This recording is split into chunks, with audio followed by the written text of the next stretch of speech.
All right, so what does the used planter market look like right now?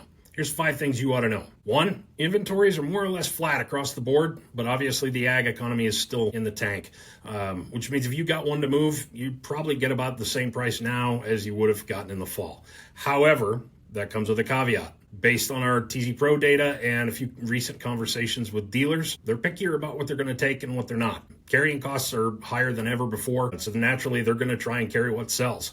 And I mean, they have to find a home for whatever they take in, and they really don't want to send it to auction if they don't have to. 3, if you're looking at the auction market, you'll see prices on late model stuff have come down a little bit since last year, maybe 10-ish%, which widens the gap between what you're going to pay at a dealer versus what you'll pay at an auction. The downside to that, I guess, is that you don't have as much selection with an auction, so you may have to look a little harder to find what you want. 4, over the past few years, as you're probably aware, it's become increasingly more difficult to evaluate planters.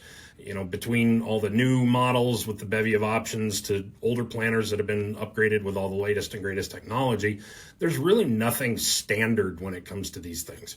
And finding the right one, it's going to take some time. So if you're upgrading this year, plan accordingly. And also don't be afraid to look out of area to find it too. I mean, you may have no other option. Furthermore, if you do end up going out of area, remember to factor in the time that it's going to take to get it home, whether you're getting it yourself or you're having it shipped. Weather plays havoc with all sorts of stuff this year.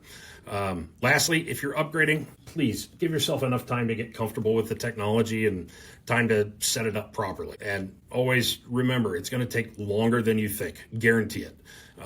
Isn't that the way technology always works? Either way, if you're buying in an auction or dealer, now's definitely the time to be looking. I'll put a link in the bio or the comments of the description. I looked earlier to see what was listed on TZ, and we've got over 2,300 planters right now. Everything from a 1-row planter to upwards of 54 rows, I think. And with all those spring cleaning auctions on the horizon, that number is definitely going to go up. So keep an eye. And obviously, let me know if I can help.